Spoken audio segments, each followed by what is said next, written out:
Why haven't we been doing this already?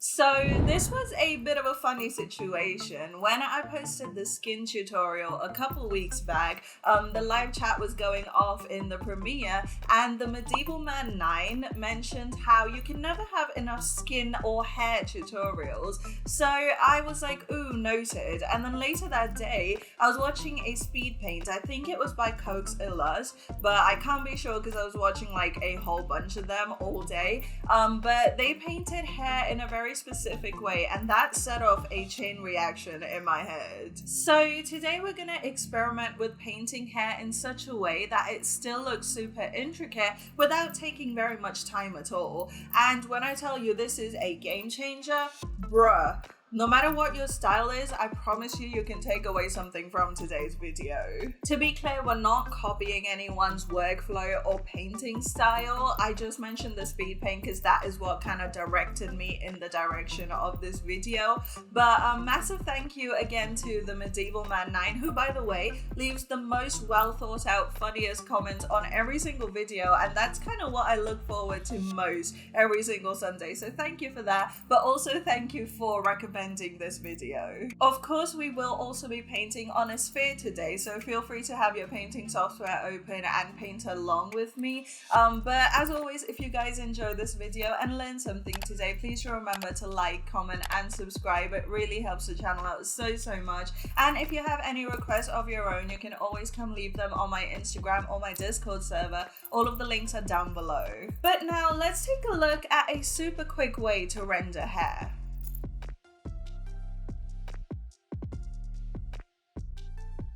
Okay, so the key to this little hack is the textured smudge brush. Now, I almost skipped this bit because there is this hairbrush kit for Critter that I use on the regular, but then I realized not everyone uses Critter, so I'm gonna walk you guys through the basics of what the brush is like. You want to start with a spotty alpha. I have a 4K square canvas here, and just using a basic round line art brush, I've created an assortment of dots of different sizes. You can do this in a circular arrangement, but I like to have it at an angle like this because it adds more organic shapes into the mix. Try not to have too many little dots though, because it can make the brush feel unnaturally textured. Fewer, larger dots are definitely what we're looking for. Next, I'm going to use this as an alpha to create a new smudge brush. It is super easy in Critter because you can just go into the predefined brush tip and hit stamp, and it will take whatever is on the canvas as a brush tip. In Photoshop, you can export the image and then import it as the brush alpha, and now we tweak. Since this is a smudge brush, I like to turn off the color rate just because we want to smudge the color already on our canvas rather than add any new colors into the mix. I also realized that I like when the pen pressure affects the smudge length. So if I press hard, I want the color to go farther out, whereas if I just flake the brush lightly, I want the smudge to be gentler. That is just a personal preference though, so take it with a grain of salt.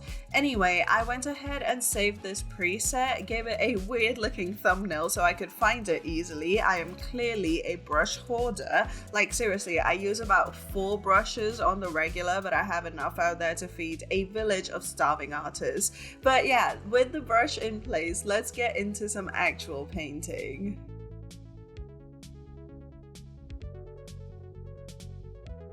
I'm gonna start with a black circle. I went ahead and painted the background grey so the contrast isn't as jarring to the eye.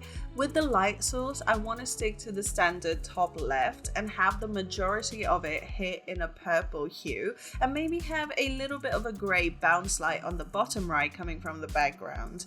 I think this is an important step, and I wanted to make it a point to show you that I do like to plan these things out first. A lot of what makes good art good lies in good planning, and I can't recommend it enough. Now, this is where the hack begins. We're gonna make a new layer, grab a lasso selector, and create a vague couple of selections where we want the lights to hit.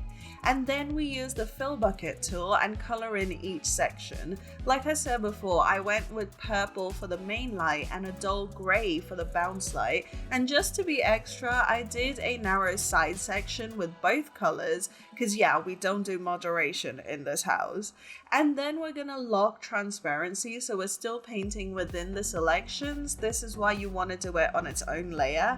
I grabbed an airbrush and painted gradually lighter stripes inside the purple and gray. So I went in with a thick, messy light purple and then a thinner, lighter purple inside of that. And then I did the same with the gray, but only one time, because we want that to look less dramatic than the main light. So that was step one with the select and fill. Now let's make it look like actual hair.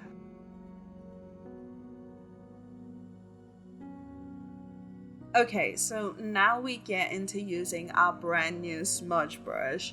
This is where we start to create hair strokes. I like to work from the inside out to begin, pulling that purple highlight shade up and out in both directions. Then working on the gray. If it looks like too much right now, don't worry, we will temper it later.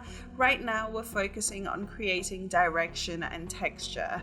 Once we have the general idea, we can then go about readjusting. I like to reduce the brush size and do a couple of little strokes here and there just to add some variation in thickness. Remember, the more random you can make it look, the more realistic it will seem. It also helps to do a couple of passes from one end of the circle to the other just to add a touch of coherence between the purple and gray. I really like this method of adding texture because you don't have to go over the hair with a texture paintbrush and do several passes with every new color. You just put the color down flat and then smudge it out in a textured way. However, it is a lot, that is a lot of texture. So let's go ahead and finish her up properly.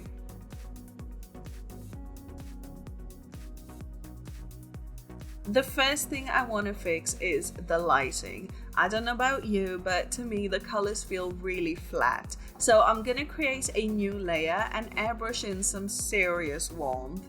I focused it mostly on the main highlight and blurred it towards the shadow. I feel like it adds a lot more depth, almost making it look like the hair is being hit by golden sunlight. Next, we want to add some movement because the sphere is too static. So here I actually did use a textured paintbrush and went underneath the flat black layer to add extra strands just to add some stray hair around the edges. I did still follow the direction of the hair in general, but wanted it to look random and a little disheveled.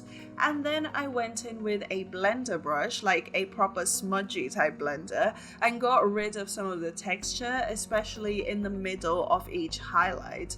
I did a whole video talking about where in the hair I like to maintain texture and which edges I like to blend out. I'll leave that video up here in the cards. Our final step today, and this is one of my faves, is to create strands of hair that go all the way across the body of it. If you do this with a bright tone, it makes the hair look really shiny. I love the look of some individual strands of hair catching the light stronger than the rest of the hair. It adds depth and dimension. But that's the finished hairball. Let's quickly apply this to our final painting as well, just for some practice.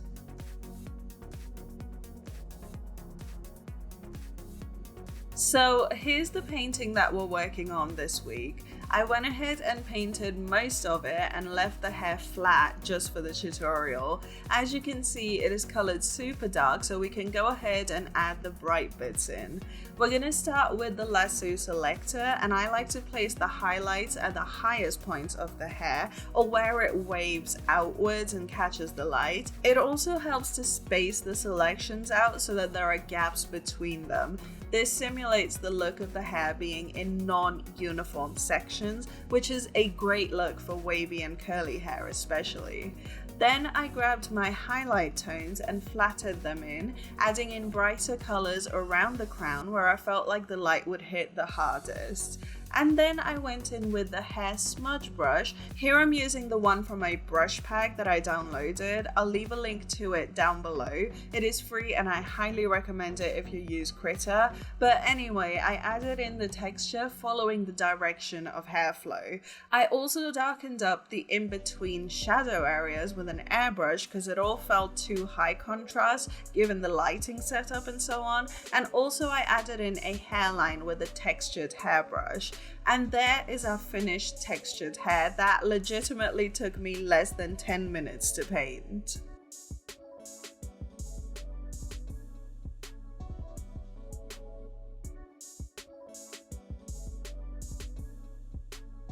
See, I told you it was a game changer. I hope you guys try this technique out because I know it helped me and I'm really curious to hear about how it worked out for you. Of course, as I mentioned in the intro, massive thank you to the Medieval Man 9 for requesting this video, and you're completely right, we can never have too many hair videos, so I really hope this has been a fun addition to the pile. If you guys enjoyed this video and learned something today, please remember to like, comment and subscribe, and of course if you have any requests or just want to make some amazing new art friends, my Discord server is always linked down in the description. Everyone on there is super wholesome and super supportive, so yeah, come say hello.